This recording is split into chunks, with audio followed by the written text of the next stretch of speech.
Mantle. Thank you, Deputy Speaker. What we're doing is taking responsibility for managing the transition that's been underway for 20 years. Under the previous government, in the period that covered their time on this side of the chamber between 2012 and 2022, more or less, they were in government from 2013 to 2022, the live sheep trade declined by 75%. In that period alone, the sheep flock in WA remained exactly the same at 13.5 million head. The wool output at 65 million tonnes odd remained exactly the same in that period.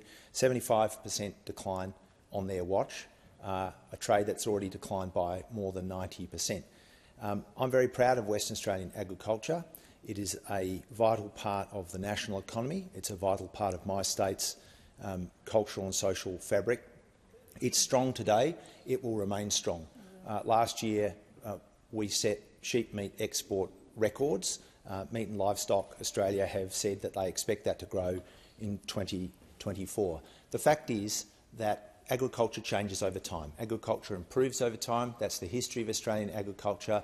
That's the approach of Australian farmers who always want to be more productive and more effective and more humane and more sustainable. That is the story of Australian agriculture, and it continues to be the story, and that's why live sheep exports is on its way out. It's been on its way out for more than 20 years. We are doing the responsible thing, which governments do, is to help manage change, not to bury your head in the sand, not to tell people stories, not to be in denial about the past, not to be in denial about the future, but to look the facts squarely in the eye and take responsibility for managing change. Last year, our largest market is China. Last year, chilled and frozen exports to China, lamb up 30%, mutton up 70%. Our second largest market, the Middle East and North Africa, sheep meat up 63%.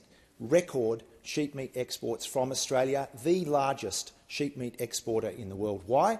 Because we've seen a 400% increase in chilled and frozen processed, humanely processed, Australian processed, higher value, higher jobs processed sheep meat out of this country at the same time that live sheep export has dropped off a cliff, declined by 90% on its own terms. Why?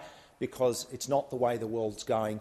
It doesn't make sense. And unfortunately, it has always involved animal welfare suffering, and that animal welfare suffering continues. Since 2018, when the previous government were dragged to make changes that the Moss Review and the McCarthy Review said had to be made, since 2018, 60% of all voyages that have involved independent observers have also involved unacceptable levels of heat stress, and heat stress is now the acceptable measure of animal welfare in this country.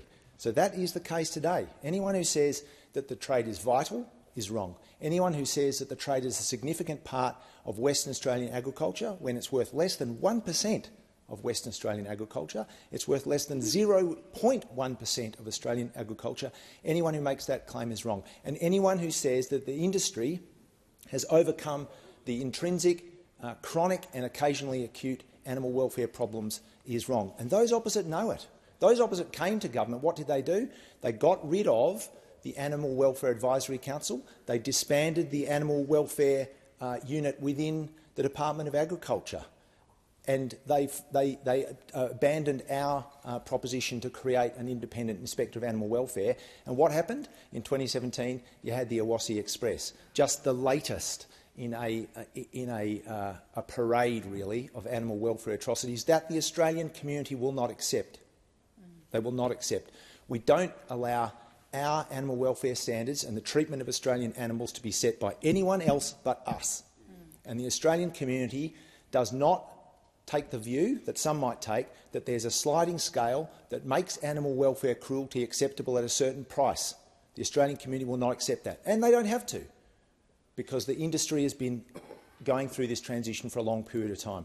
We remain the largest exporter of sheep meat in the world, and that will only grow, because chilled and frozen boxed exports are rising, and all of the markets that we export to are taking that product. Kuwait is cited by those opposite. It is the largest importer of live export product. They already take more than twice as much in processed meat. That is the case for Q8. That's the way the world's going. We are responsibly managing that change.